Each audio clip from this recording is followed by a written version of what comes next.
Euzu billahi mineşşeytanirracim. Bismillahirrahmanirrahim. Elhamdülillahi rabbil alamin. Essalatu vesselamu ala rasulina Muhammedin ve ala alihi ve sahbihi ecmaîn. Subhaneke la ilme lena illa ma 'allamtena inneke entel alimul hakim. Subhaneke la fehme lena illa ma fehhemtena inneke entel cevvadul kerim. Rabbi şrah li sadri ve yessir li emri. وَاحْلُلْ عُقْدَةً مِنْ لِسَانِي يَفْقَهُوا قَوْلِي وَأُفَوِّضُ أَمْرِي إِلَى اللّٰهِ اِنَّ اللّٰهَ بَصِيرٌ بِالْعِبَادِ. Muhterem Müslümanlar, Esselamu Aleyküm ve Rahmetullahi ve Berekatuhu. Cumalarınız hayırlı ve mübarek olsun. Allah Teala bu cuma saatinde, cuma vakitlerinde ve umumen cuma günü yapkan ve yapacak bütün ibadetleri kabul eylesin. Cuma günü duaların kabul edilgen bir vakit var. O vakitte yapılgan dualar mutlak kabul edilir. Arkaya çevrilmez. Onun için bu dua günü, cuma günü duanen, zikirle, ibadetle ve hayırlı amellerle geçirmeye tırışmak gerek. Saygılı cemaat. İnşallah bugün sizlerle bana oğumuzda büyük bir ibadet yakınlaşı, ibadet mevsimi, hac ibadeti. Hac ibadeti hakkında laf yükselteceğimiz, bir şey anlatacağımız. Her vakit anlatılıyor, konuşuluyor ama gene de hacla bağlı her daim bizler yeni şeyler eşittik, meraklı şeyler eşittik, bilmeyenlerimizi öğrendik. Bundan da başka inşallah yarından başlayıp Zülhicce ayının biri ve Zülhicce'nin birinci 10 günü pek mühim, mübarek günler sayılar. Onun hakkında da bir şey inşallah anlatacağım. Hac bu sözlük manası bir yerde toplanmak demektir lügatte. Bazı yerlerini ziyaret etmek manası da var. Dinimizde hac degende Arafat'ta vakfe yapmak ve Kabe'ni belli kaidelerine göre, usulüne göre tavaf etmek demektir. Bu hacdır. Hac İslam'ın şartlarından bir tanesidir. Bildiğiniz gibi İslam'ın 5 şartı var. Bu 5 şarttan 2 tanesi zenginler için. Bir tanesi yılda bir. Bir tanesi ömürde bir söylense yeti. Bir tek namaz var her gün kılıngan. Onun için Peygamber sallallahu aleyhi ve sellem kafirlerini Müslümanlığından ayırgan ibadet namazdır degenin manası budur. Çünkü başka türlü bilip olamazsın. Mesela bir adam orucu tutayım der ama tutmaz. Fıkarayım der, hacılığa varmaz. Fıkarayım der, zekat vermez. Kelime-i şehadet getirdim der, inanırsın. Ama her gün 5 vakit namazın kılganını, kılmağı bu insanın kim olduğunu, nasıl insan olduğunu gösterir. Onun için bu İslam'ın 5 şartından 2 tanesi dinimize göre zengin sayılgan insanlar için. Elbette dinimize göre zengin sayılgan insanlar için hep de zengin olmakını beklemeye gerek mi? Şimdi bazı vakitte anlatkanda bana 80 gram altın olmak gerek degende bir adamın 79 gram altın olsa da elbette hacılığa varmaya gerek. Tırışmaya gerek. 50 gram altın olsa da tırışmaya gerek varmaya. Ama elbette bizim dinimiz bazı şeylerini emretkinde farz olsun deyip boynunun borcu olması için ona böyle bir şart koşkan. Ev halkı muhtaç durumda olmayacak. Acılığa varıp gelene kadar insan ev halkını muhtaç vaziyete bırakmayacak. Aşağıya içecek şeyler olacak, borçları olmayacak. Bir keresinde iki insan böyle laf etiyken, bir tanesi degen, bana degen, ben zekatın 40'ta birini vereceğim. degen. Son obursu degen, yana neçin 40'ta birini? Neçin 40'ta ikisini degil? Neçin 40'ta bir yarımını degil? Neçin 40'ta birini? Yok, göstergen hadislerini gerçekten de var 40'ta birini zekatı. Son obursu da degen ki men hepsi bütün malımı vereceğim degen Allah için. Son senin delilin nedir degen? Nasıl ispatlarsın bunu hepsini vermek? O da degen benim delilim Ebu Bekir. Allah yolunda kim ne verir degende Ebu Bekir bildiğiniz gibi bütün malını vergen insan. Hazreti Ömer ne degen?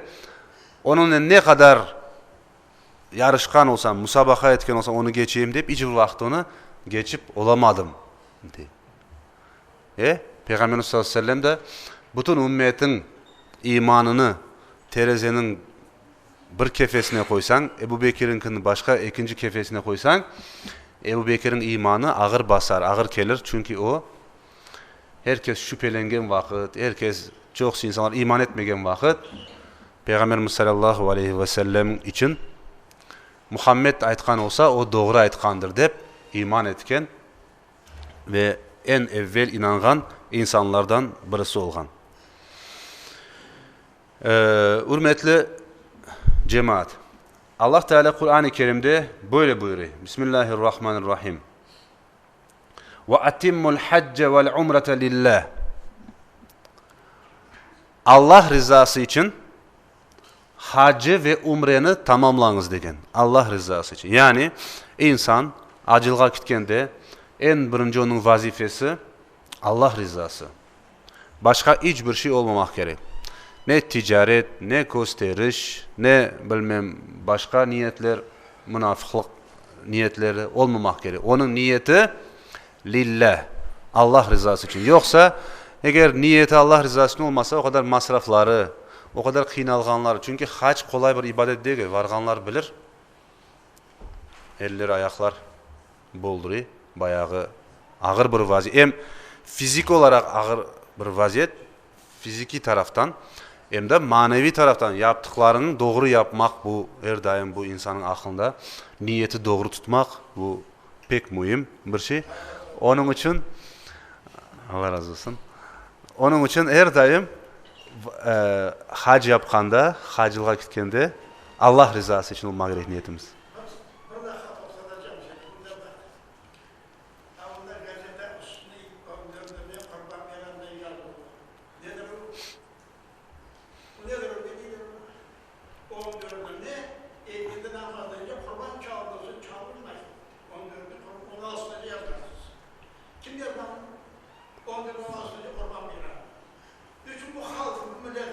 İnşallah bir bak.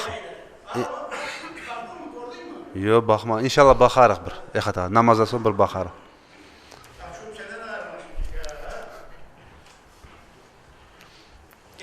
Yaxşı.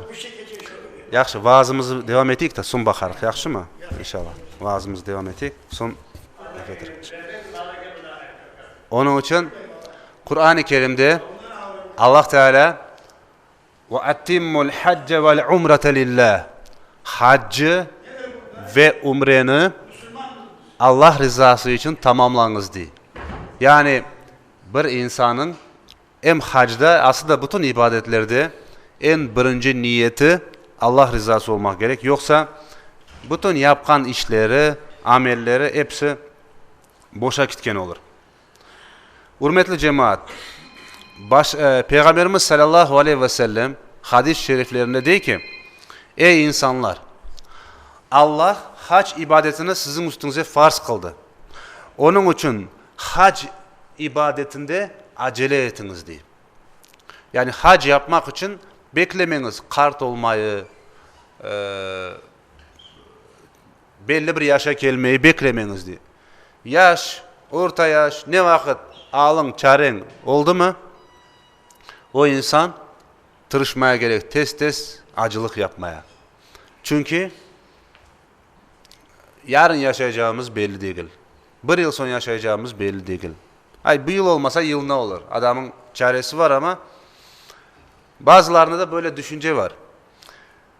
Özümden daha korkayım diye. Çünkü günahlardan bazı vakti günahlara düşeyik diye. Onun için daha emin değilim. Şimdilik hac yapmayabilirim. Belki bir umreye varıp geleyim başta değil. Oraları görmek istiyor bir taraftan ama hac yapsa çünkü endi günahlar ne degenler? Haca varmak mühim ama hacı olup kalmak daha mühim.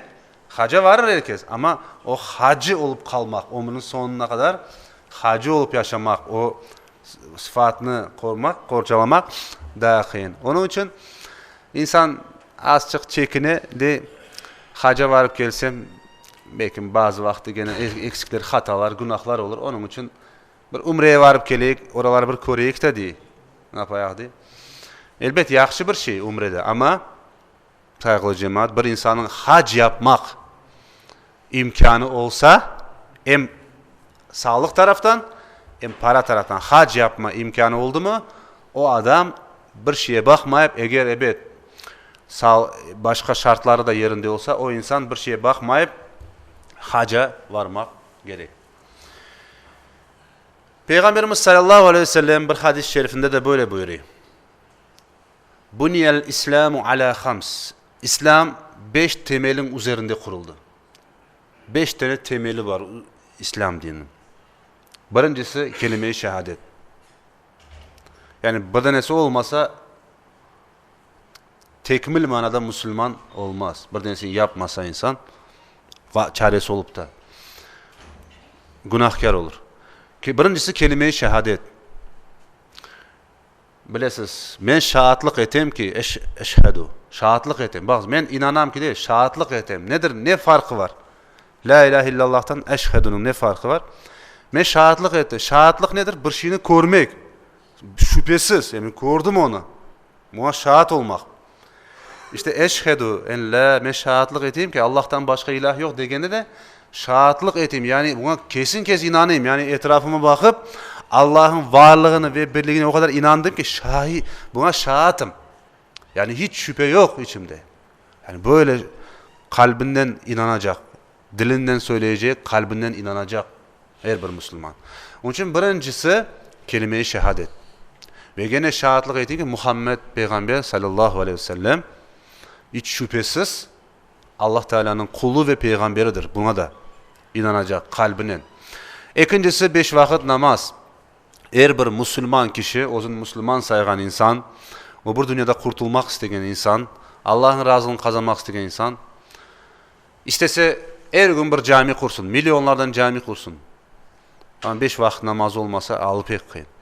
İkincisi 5 vakit namaz. Üçüncüsü Ramazan orazası. Bakın tek oraza değil, Ramazan orazası. Şimdi bazı vakitte Savun Ramazan diye geçiyor hadiste. Ramazan orazası. Şimdi söylersin kelime-i şehadet, namaz kılmak. Nasıl namaz? Tek cumadan cuma? Yok. 5 vakit namaz kılmak. Son oraza tutma. Nasıl oraza? Pazar ertesi perşembe yani cuma akşamı orazası mı? Yoksa nafile orazalar? Yok. Farz olgan oraza nedir? Ramazan orazası. Zekat. Zengin olgan, dinimize göre zengin sayılgan insan, dinimize göre zengin, bakınız, başka şeye göre değil, dinimiz koygan ölçüler. Ne vakit o insan o dinimize göre, dinimizin ölçülerine göre zengin sayılsa, o insan zekat vermek boyunun borcu. Bakınız, misal zekat vergende parası bir yıl üstünden geçmek gerek. Yani o kadar parası onun olmak gerek. Bir yıl o kadar parası dursa ondan zekat vermek gerek. Ama kurbanda nasıl? Kurbanda bayram birinci gün uyandın, o kadar paran var mı senin? Kurban çalmak o Müslümanın üstüne vaciptir. Onun için dördüncüsü zekat vermek, beşincisi de haccül beyti men istata'a ileyhi sebile. Kimin ağlı vakti yerinde olsa ona hac yapmak farzdır. Onun için saygılı cemaat, bu hacda nasıl ki Ramazan orazası bize farz, nasıl ki 5 vakit namaz farz, hacda öyle farzdır. Onu unutmamak gerek. Başka bir ayette Allah Teala buyuruyor ki, hacla bağlı ayette. İnna safa vel mervete min şa'airillah. Safa ve Merve, Safa bu say yapılgan yer Safa Merve sa'i. Yani 7 kere gitip gelingen yer. O yerge Hacer anamız o yerde oğlu İsmail için. Oğlu İsmail 2-3 günden sonra endi susuz kalıp bayılmağa başlaganda Hacer anamız 7 kere böyle Safa Merve arasında su aradı. Şimdiki gibi böyle doğru mermerden toşeli değildi o vakitte. O vakitte böyle derin bir vadi idi. Safa bu Kabe'ye daha yakın olgan soyu, Merve 400 metre uzakta olgan soyu. Safa daha da büyükçe, Merve daha da küçükçe tepelik böyle. O vakitte Hacer anamız Safa'ya çıkay, bakay oğlu sağ selamet yatayım mı? Bir daha aşağıya iney su aray. Bir daha Merve'ye çıkay, bakay oğlu yer yata mı? Gene aray böyle o derin yükseklikte o alçak yere düşüp bir daha tepeye çıkıp bu iki tepe arasında 7 kere gidip geliyor. Şimdi doğru yapıp kondisyonerli kolaylaştırdılar onu ama aslında bu ibadet Hacer anamızdan kalmak, Allah'tan umut kesmemeye işaret ediyor. Allah'a dua etmeyi, Allah'a ne kadar muhtaç olganımızı, ne kadar aciz, güçsüz bir varlık olganımızı işaret etken bir ibadettir. İşte Allah Teala diyor: "İnnas safa vel merve min şa'airillah." Safa ve Merve Allah'ın alametlerinden, işaretlerinden birer işarettir. Bakınız. Tap ne vakitten belli? Binlerden yıl geçti, orası öyle kaldı. Ne yaptı? İşte bakınız. Muhammed peygamber nereden bilecek eğer Allah Teala onu anlatmasa? İsmail, Hacer anamız aleyhisselam. Bunları anlatmasa Muhammed peygamber nereden bilecek o şey? Allah Teala diyor: Muhammed peygamber daha o vakitlerde yok öyle. İşte bu şeylerini size. İşte bu da Allah'ın alametlerinden. Kabe de öyle. Ve bütün Mescid-i Aksa da öyle. Allah'ın şeairi, yani alametler, Allah'ın varlığını ve birliğini gösteren işaretler, alametler, evvelki milletlerin, peygamberlerin gelip geçkenini göstergen alametlerdir. Olar hepsi. Gene bilesiz Allah Teala Kur'an-ı Kerim'de böyle buyurar. وَلِلَّهِ عَلَى النَّاسِ حِجُّ الْبَيْتِ مَنْ اِسْتَطَاعَ اِلَيْهِ سَب۪يلًا. Allah'ın hakkı var bizim üstümüzde. Allah Teala öyle diyor. Sizin üstünüzde benim hakkım var diyor. Hakkı var. Nedir o? Hiccül beyti men istata ileyhi sebila. Kimin yolculuğa dayanma, hem para taraftan hem sağlık taraftan. Kimin yolculuğa dayanma ihtimali varsa olsa ona hacılığa barmak, hac etmek Allah'ın hakkı barınız. Bakınız üstünüzde Allah'ın hakkıdır diyor. Ne kadar mesuliyetli bir işe. Şimdi bir insan eğer bunu yapmasa Allah'ın hakkını yerine getirmegen sayıla. Büyük bir mesuliyet, büyük bir cevapkarlık olacak ahirette. Onun için buna çok dikkatli olmak gerek. Nasıl ki mesela ana babanın hakkı var, nedir? Bala dinleyecek, ana babanın degenini yapacak, ana babaya karşı gelmeyecek, bu ana babanın hakkı. Allah'ın da hakkı, o haklarından bir tanesi. Çok hakkı var ama bu ayette böyle geçiyor. Allah'ın hakkı sizin üstünüzde değil. Ne yapmak? Alı vakti yerinde olganlara. Bakınız o kadar merhametli ki Rabbimiz demegen herkese acılık yapmak farz. Şunda bakınız herkese farz olsaydı. Alı küçüğü olmağı ne kadar adamlar belki korantasız kalacak, ölecek, yaşayamayacak. Korantası perişan, zavallı aldı ama ne diyor? Merhametli Rabbimiz men istata ileyhi sebile. Kimin alı vakti degende vakit böyle vaktim olsa varım manasına gelir. Alı vakti degende para taraftan, maddi taraftan küçü yetken insan acılığa varmak boynunun borcu. Buna çok dikkat ayırmak gerek ve bu ibadeti yapmaya tırışmak gerek. Peygamberimiz sallallahu aleyhi ve sellem bir hadis-i şerifte böyle buyuruyor. Kim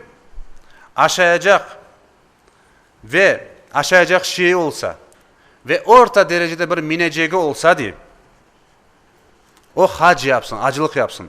Eğer acılık yapmasa o gayrı dinler gibi ölmüş olur diye.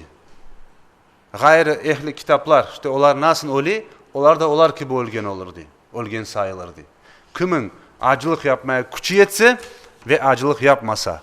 Bakınız ne kadar mühim bir ne. Bir keresinde Peygamberimiz sallallahu aleyhi ve selleme söylerler. Ya Resulallah, en yakşı amel, en hayırlı amel hangi ameldir?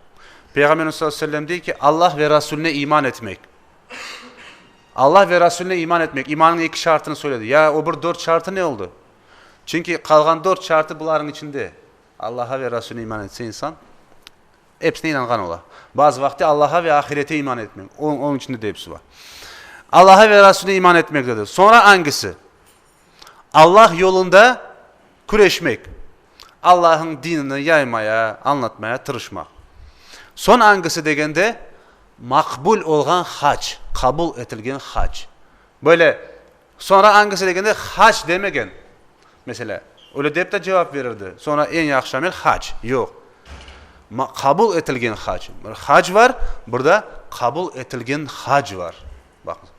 Mabrur deyip geçiliyor ha. Hacı mabrur. Onun için böyle adam bazı insanlar oraya turist olarak ne yazık ki nasıl ki Ramazan'da orazadan tek aç kalmak kalıyor. Nasıl ki namazda tek yatıp kalkmak kalıyor. Sevap kalmay. Öyle de hacılıkta çok dikkatli olmak gerek. İnsanlara tek turistik bir geziden başka bir şey kalmayışı mümkün. Ya da tek adı insanların tarafından o hacı kalır. Ömür boyu hacı deyip anılır. Ama manevi taraftan bakkanda da hac yapmagan gibi olur. Onun için Peygamber sallallahu aleyhi ve sellem kabul etilgen hac deyip.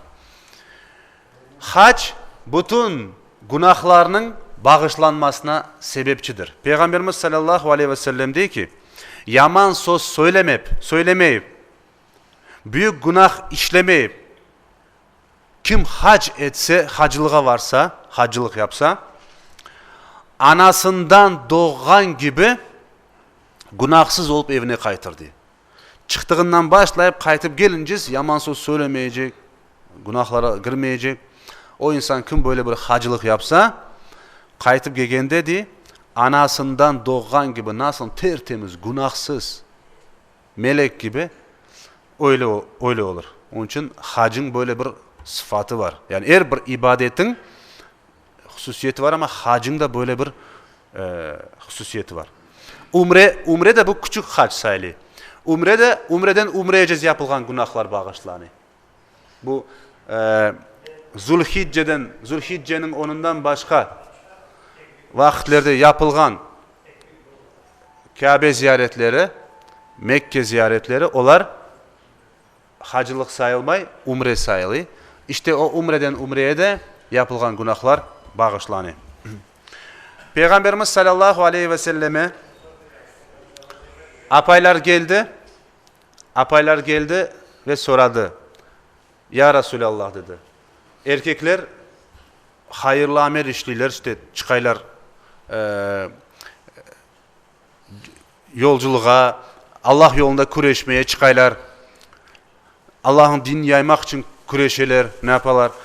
Onlara böyle balaban bir sevap var, öyle hayırlı amel işleyler. Ya kadınlara böyle şey yok degende Peygamberimiz sallallahu aleyhi ve sellem dedi ki kadınlar için en büyük cihat, kadınlar için en büyük güreş bu hacdır diye buyurdu. Yani kadınların da haca barmak, alk etmek gerek. Çünkü onların da en büyük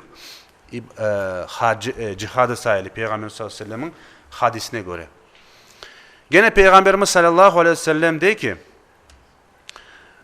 umre ibadeti başka umreye kadar işlegen günahlar bağışlanır. Bir umreden başka umreye. Haccın da yapılgan, kabul etilgen bir haccın mükafatı, yani karşılığı tek cennettir diye. Bakınız, bir insan kabul etilgen bir hac yapsa, Allah'ın razılığına gelişken, uygun, tek Allah rızası için bir hac yapsa, onun mükafatı da cennettir diye. Bakınız, ne kadar büyük bir ibadet. Hac, günahların bağışlanmasına sebepçi.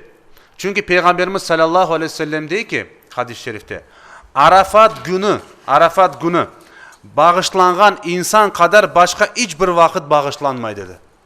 Yani Arafat gününde o kadar çok insanlar bağışlanıyor ki Arafat bilirsiniz bu onsuz hac olmay. Hac Arafat'tır diyor. Onsuz hac sayılmay. hacın farzlarından bir tanesi Arafat. Onun için Arafat'ta bağışlanğan kadar, Arafat günü, Arefe günü, bizde Arefe günü diler. Bağışlanğan kadar hiçbir başka günde insan bağışlanmıyor.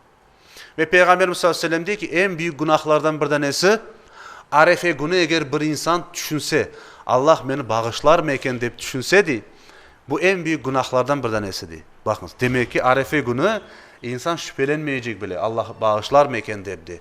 O günü Allah Teala'nın merhameti başka hiçbir vakitte o kadar olmay. Onun için bu Arefe günü günahlarının bağışlanan en büyük günlerden bir tanesi. Arefe'de, Arafat'ta hac mevsiminde yapılgan için demek ki hac ibadeti günahlarının bağışlanmasına da sebeptir. Bununla bağlı, evet, hacla bağlı çok şey anlatmaya mümkün ama şimdi bildiğiniz gibi inşallah yarın Zülhicce'nin birinci günü ve Zülhicce'nin 10. günde endi Kurban Bayramı. 10 gün, bu 10 gün Kur'an-ı Kerim'de Allah Teala 10 gün hakkında böyle buyuruyor. Vel fecri ve leyalin aşrin ve şef'i vel vetr. Yani fecre, sabah vaktine yemin olsun diye Allah Teala. Sabah vaktine yemin olsun. Ve ikinci ayette de 10 geceye de yemin olsun. Şimdi kısmet olsa ayın 12'sine Kurban Bayramı'nın birinci günü. Yarın Zülhicce'nin birisi. Ve Sentyabr'ın 12'sinde Kurban Bayramı'nın birinci günü.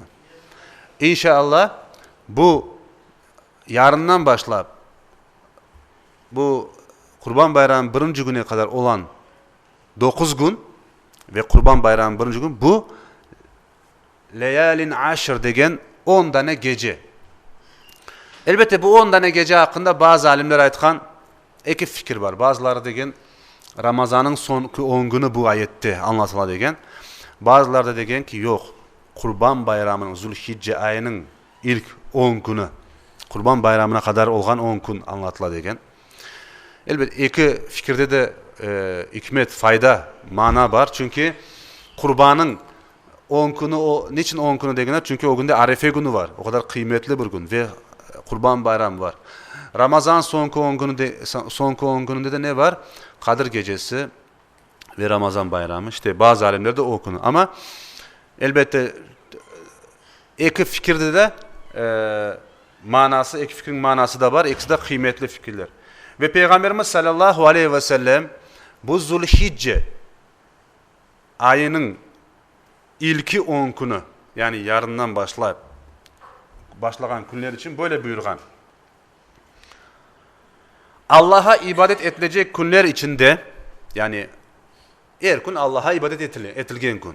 İşte bu ibadet etilgen günler içinde Zülhicce'nin ilk 10 gününden daha sevimli günler yoktur diye. O günlerde tutulan her gün oraza bir senelik oraza gibidir. Her gecesi kılınan namazlar da Kadir gecesinde yapılan namazlar gibidir. Elbette sevap olarak burada, sevap olarak büyüklüğünü göstermek için, yoksa Kadir gecesi gibi her bir gece Kadir gecesi gibi manasına değil, sevapları o kadar büyük. Her gün tutulgan orazanın bu Zülhicce'nin. Elbette bayramın birinci günü oraza tutmak haramdır, bilirsiniz. Onun için bu ilk 9 gününü burada ne yapayıq?